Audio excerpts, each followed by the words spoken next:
Have you ever noticed how quiet faith becomes right after you say you trust God? Not during the moment of crisis when everyone is praying loudly, not when you're asking for help or begging for clarity, but afterward, when the words have already been spoken, when the decision has already been made, when nothing dramatic happens next. That silence is uncomfortable. It doesn't feel holy. It doesn't feel powerful. It feels exposed. It feels like standing in a room where you expected applause, but instead the lights dim and no one says a word. And this is the part nobody really prepares you for. The space between believing and seeing, between trusting and evidence, between obedience and outcome. Faith is often taught like a switch. You turn it on and light fills the room. You pray and peace rushes in. You trust God and clarity follows. But what if faith is less like a switch and more like learning how to sit in the dark without panicking? What if the truest test of faith isn't how loudly you can declare victory, but how quietly you can remain steady when nothing changes on the outside? Because there comes a moment, often unannounced, when faith stops feeling like confidence and starts feeling like weight. Not the kind that crushes you, but the kind that asks you to stay. Picture this like a slow-moving scene in a film. No background music yet, no dramatic camera angle, just stillness. The kind of stillness that stretches time. You're standing at the edge of something you asked God for. You prayed about it, you felt peace about it, you stepped forward in obedience, and now, nothing. The phone doesn't ring, the door doesn't open. The situation doesn't improve. The pressure doesn't lift. The only thing that's different is you, and even that change feels fragile. This is where doubt whispers, not loud enough to start an argument, but quietly enough to feel reasonable. Did you really hear God? Was that faith, or was that just hope? What if you misunderstood? These thoughts don't come as attacks. They come as questions, polite ones, logical ones. And because they sound calm, they're dangerous. Nobody really talks about this part of faith because it doesn't look impressive. There's no testimony yet, no breakthrough story to post, no visible proof that trusting God was the right move. This is the backstage moment, the hallway between scenes, the pause where nothing looks productive, but everything is being formed. Faith here doesn't feel like fire.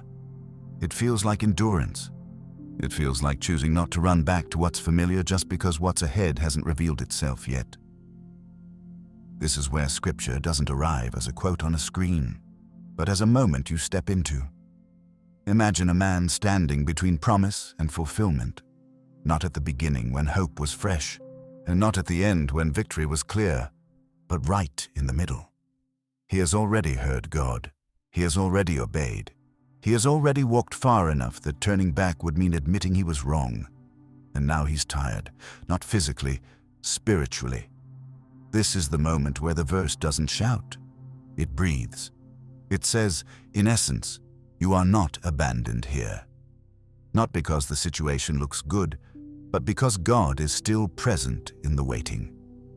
Faith in this space is not about feeling strong. It's about remaining honest. It's about acknowledging that you don't see the full picture, but you're still willing to stay in the frame.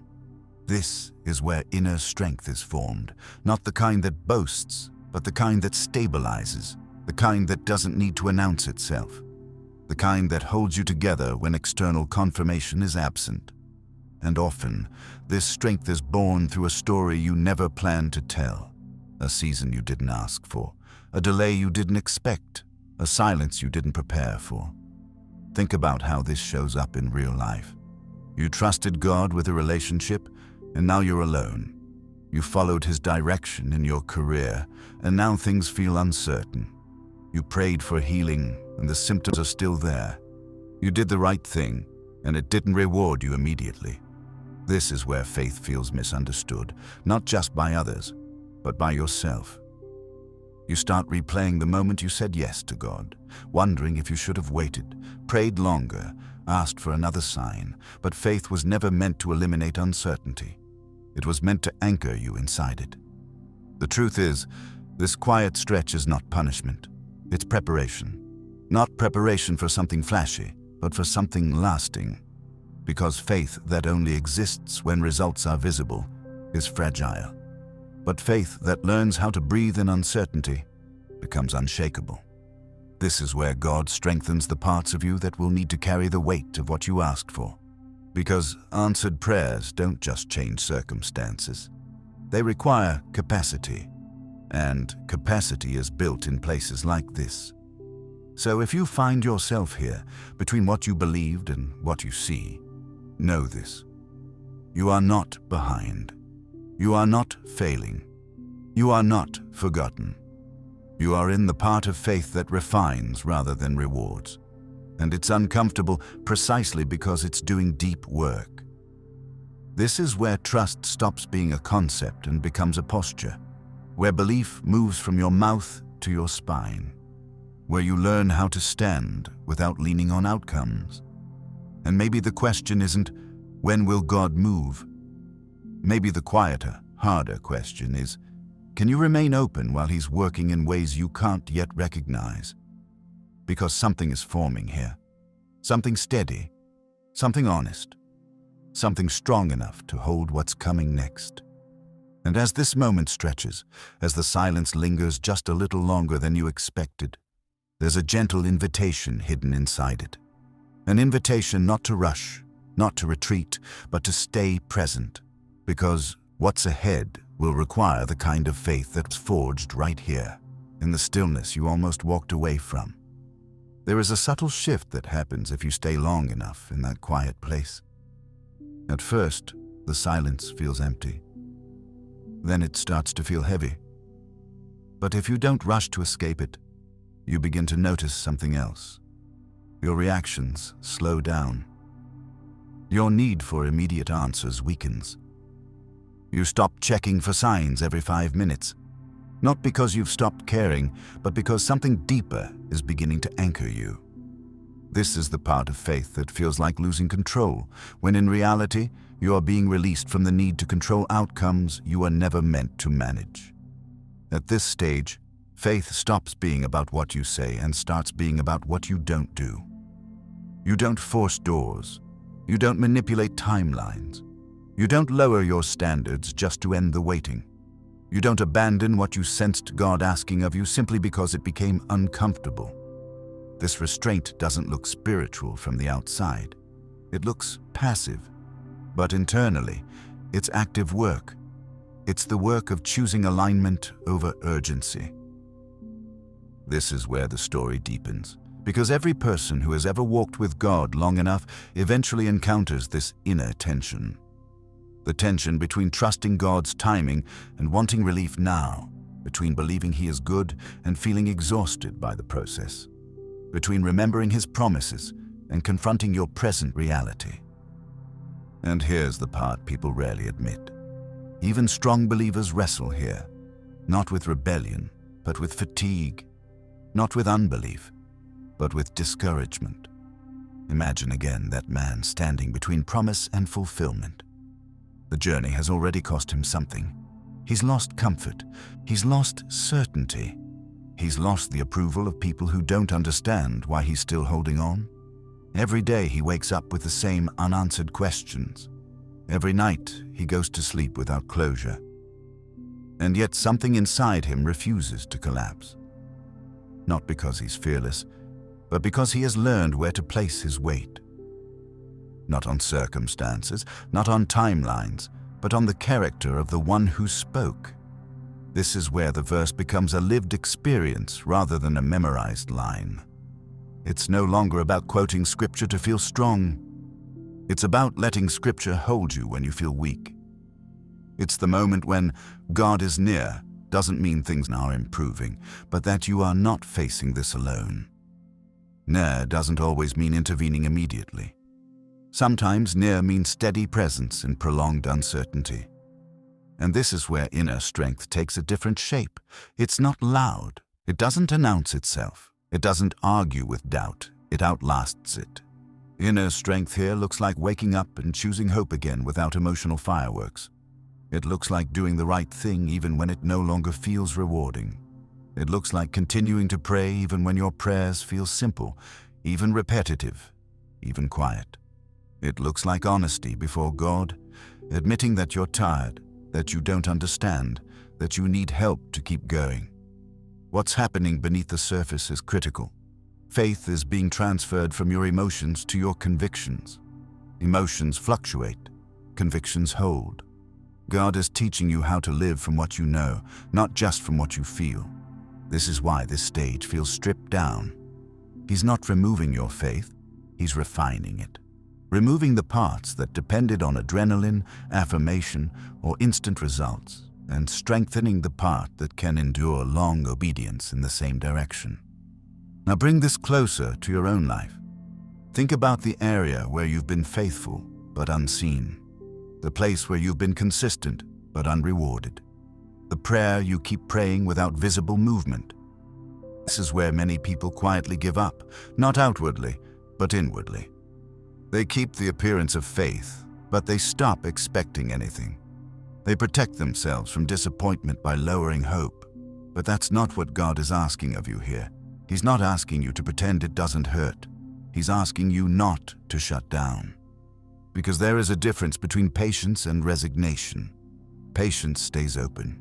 Resignation closes off. Patience says, I don't know when, but I still believe. Resignation says, I'll stop expecting so I don't feel foolish. And faith, real faith, leans toward patience, even when it costs you emotionally, even when it feels vulnerable, even when it would be easier to numb yourself. This is also where comparison becomes tempting. You look around and see others moving forward while you feel stuck, others celebrating breakthroughs while you're still waiting. And without realizing it, you start questioning your own journey. Why them and not me? What am I missing? What did I do wrong? But comparison distorts perspective. You don't know the full story of their process, and they don't know the depth of yours. God is not running a competition. He's shaping individuals.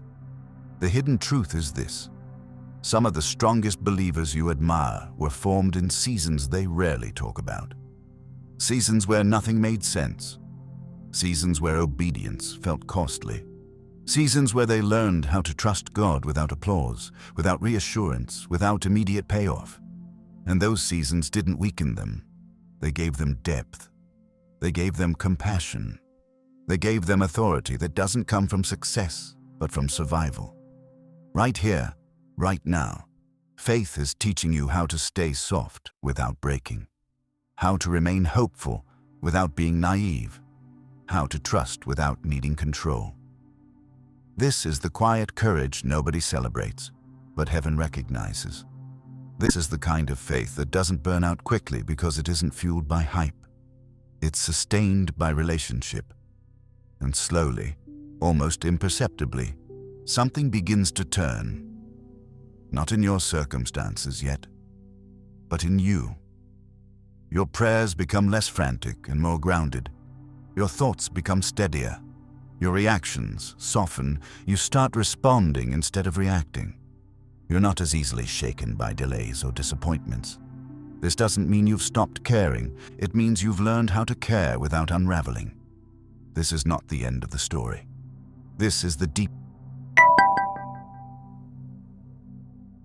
of it, because before faith can move outward, it must settle inward.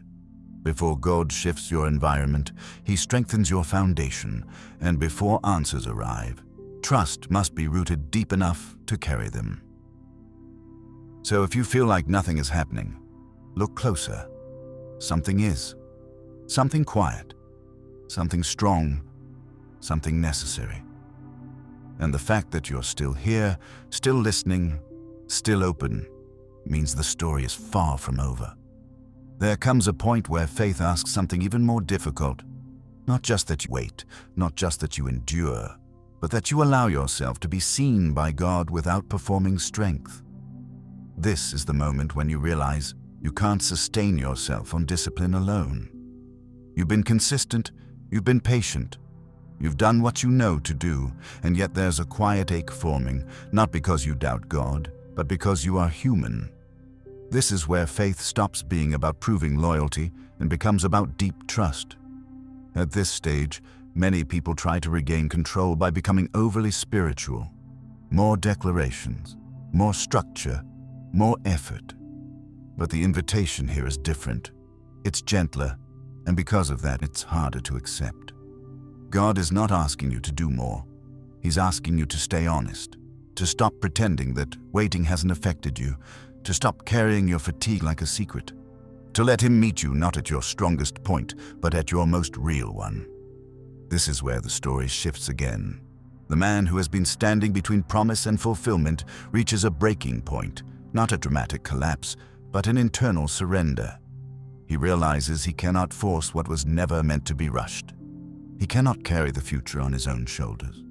And for the first time, he stops bracing himself for disappointment and starts leaning into trust. Not because the situation improved, but because resisting the process has become more exhausting than surrendering to it. This is the moment where faith becomes relational instead of transactional. It's no longer, "God, I trusted you, now please respond." It becomes, "God, I don't understand this, but I still want to stay connected to you here." That shift changes everything.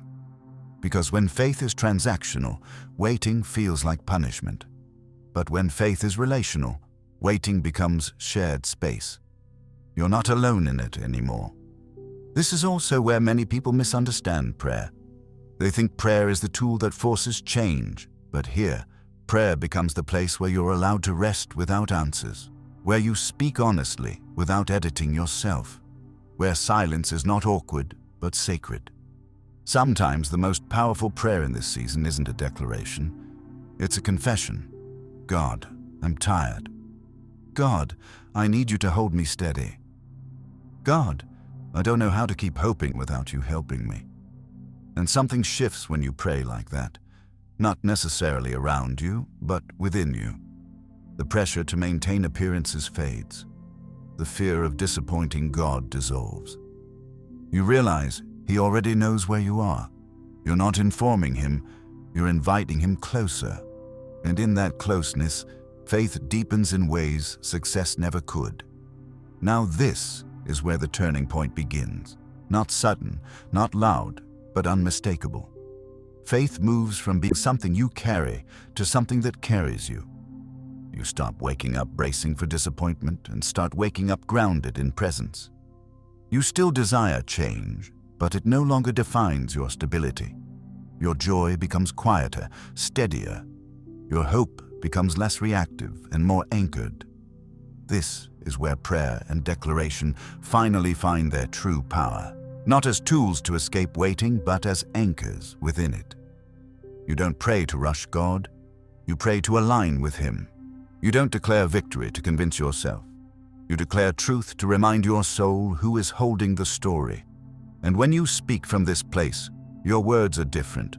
They're not frantic, they're not defensive, they're grounded. So you begin to pray differently, not with urgency, but with trust. Not with fear, but with clarity. Not demanding timelines, but declaring identity. You say things like, I'm not abandoned in this season. I'm not late. I'm not forgotten. I am being formed, not punished. What God promised still stands, even if I don't see it yet.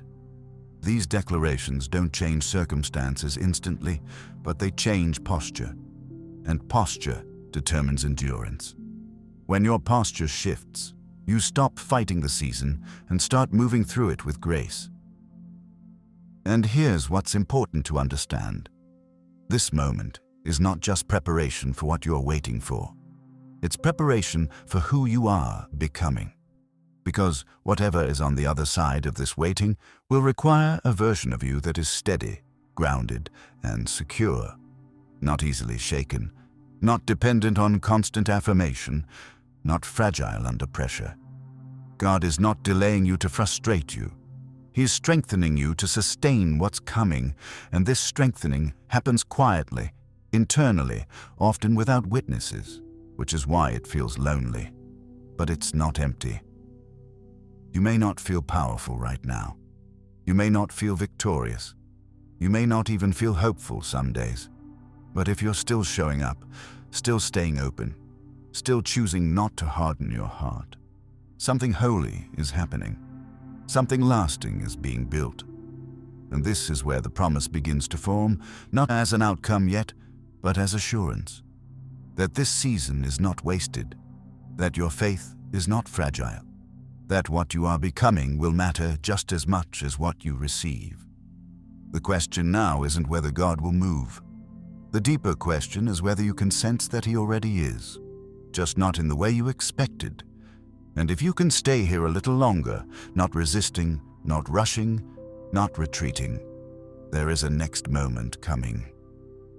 A moment where faith begins to rise, not just as endurance, but as quiet confidence. And that moment is closer than it feels. There is a calm that arrives when faith has been stripped down to what is real. Not the calm that comes from answers, but the calm that comes from alignment. You don't suddenly understand everything. You don't suddenly feel ahead, but you notice you're no longer fighting yourself. The inner noise quiets. The constant mental bargaining slows. And without realizing it, you've crossed a threshold. You're no longer merely surviving the waiting, you're inhabiting it with steadiness.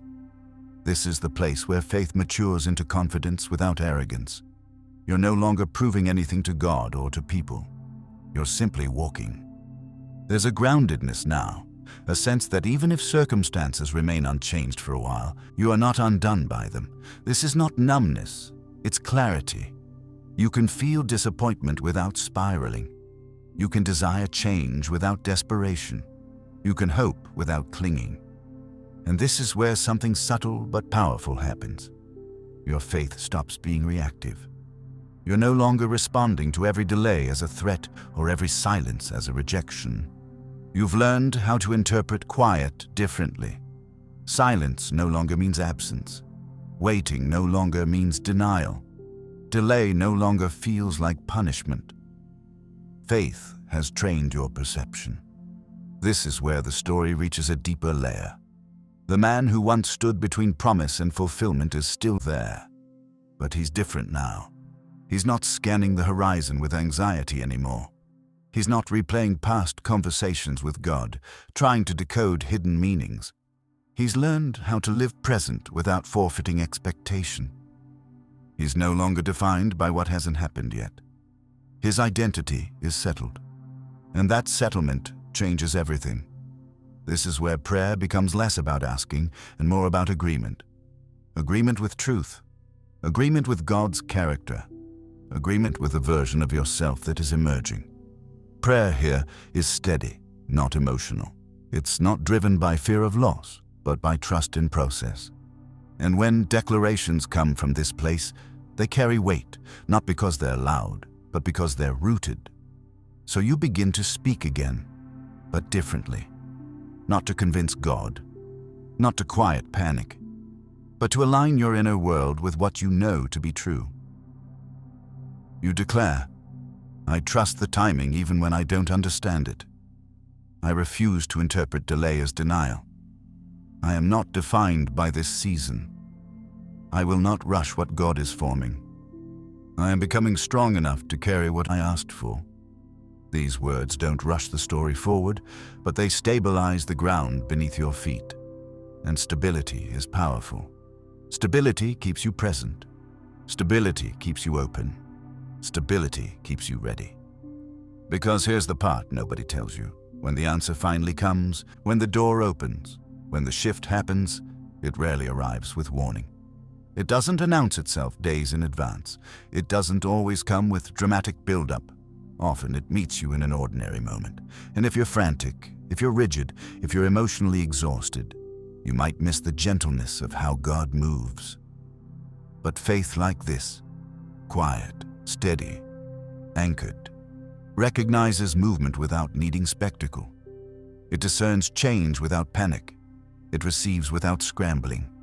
This is why this season mattered.